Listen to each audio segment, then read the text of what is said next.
Batra Daf, Nun Aleph, continuing from Amud Bet, 8 lines from the top. Amarav. If someone sells a field to his wife, Kantash, she acquires it. But the husband can still eat the fruits. The Matana, if he gave her the field as a gift, however, not selling, Kantash, she acquires it, and the husband cannot eat the fruits. So Rav holds that the sale is not really good. That's why the husband can still eat from it. And a gift, however, is a good gift, like we said earlier. Whether or not it's a sale or a gift, she acquires it full-fledged. Therefore, the husband does not have access. A case like Rabbi Elazar that it worked, and the husband doesn't have access anymore because it was a good sale.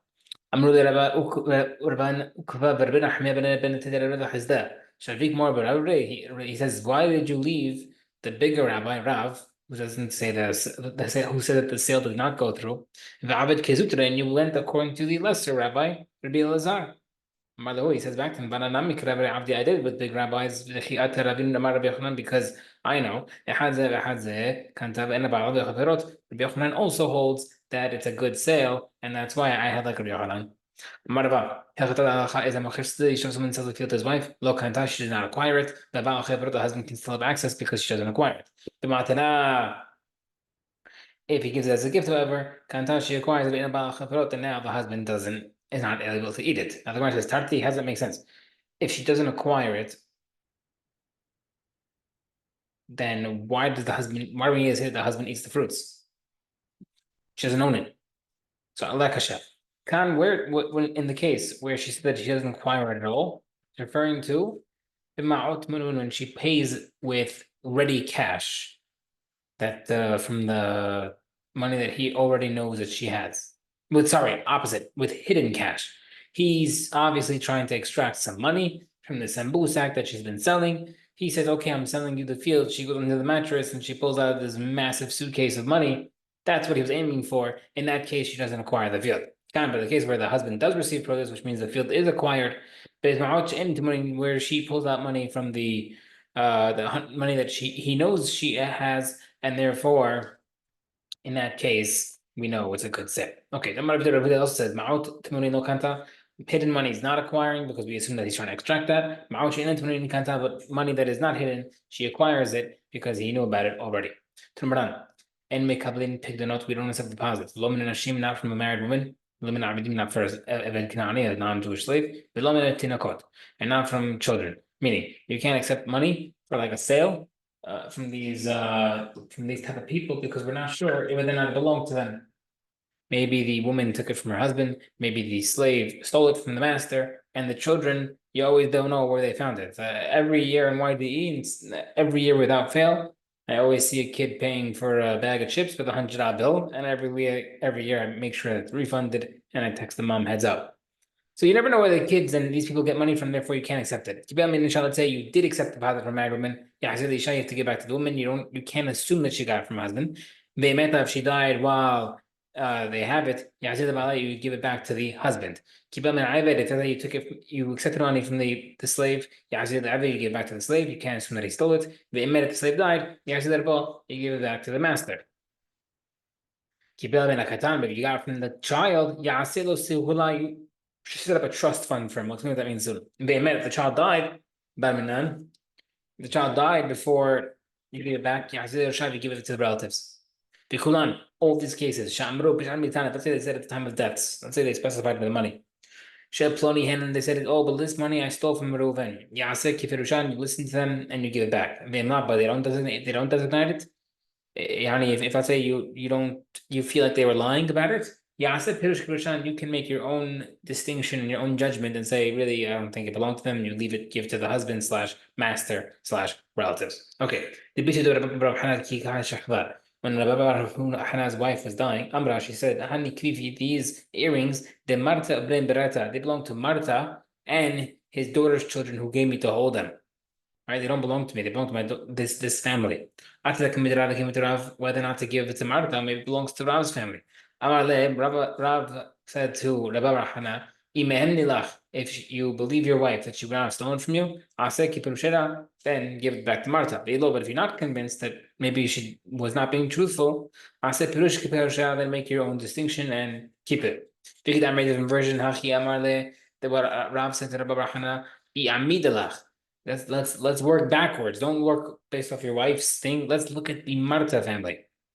If they have enough money, if they're wealthy enough to be the owners of these type of earrings, then listen and give it to them because she's probably telling the truth. But if they're not wealthy and therefore it doesn't make sense they own it, then you can keep them. Maybe it came from you. Okay. Earlier we said, you should make a trust fund for the child. My sibling what's trust fund that if he's the Amar Sefer Torah, you pay money to start making a Sefer Torah for the child to use when he gets older. Huna says, Dikla, you let him plant a palm tree, or buy a palm tree, so the child can eat the dates as he gets older. That is investing in the kid's future. Okay. In the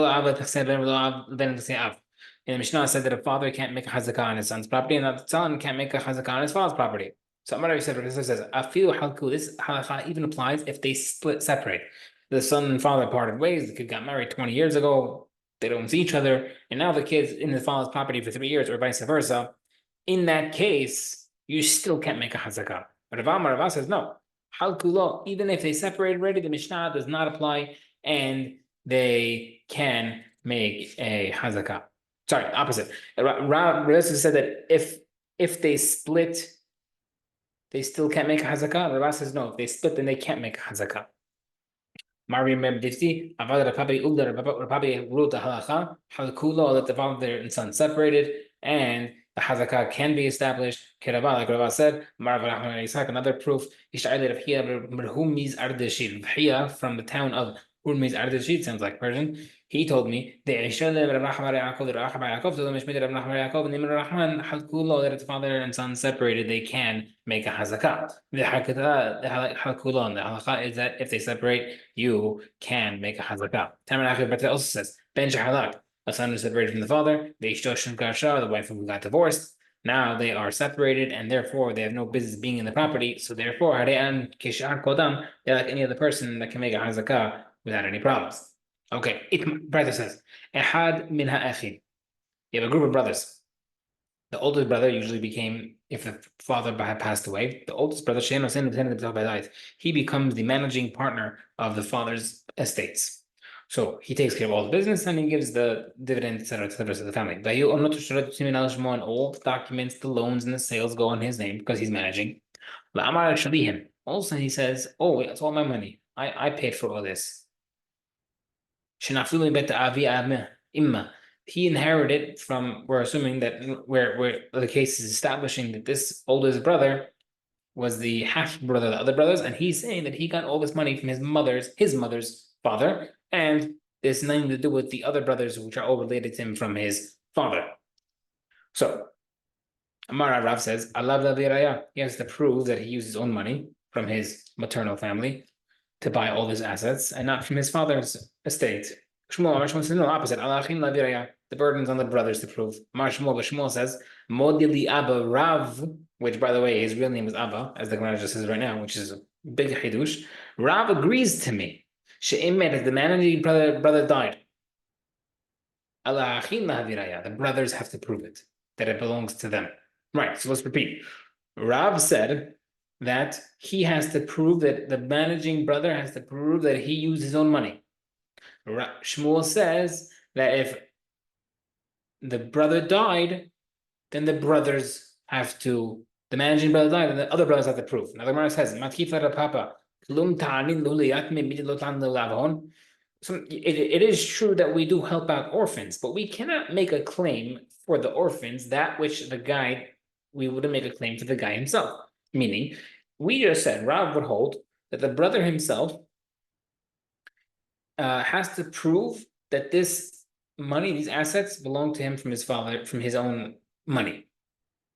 But then Shmuel says that Rav would agree that if the guy died, then for the orphans will force the uncles to prove it. The brothers would have to prove it and will help out the orphans. The Papa has a question.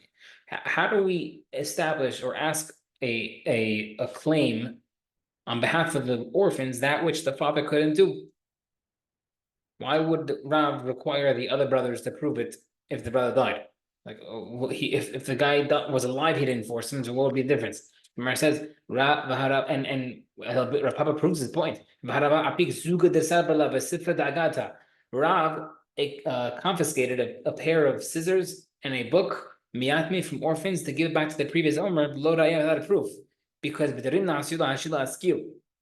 last year this a father passed away, and his son found a scissors or a book, both, and someone else claimed that he lent it to this guy who passed away, and Rava took it from the orphans and returned it because it's an item that is lent or rented, and technically, if the father was still alive, he could claim that he bought it, but we don't claim things for the orphans if the guy's not there.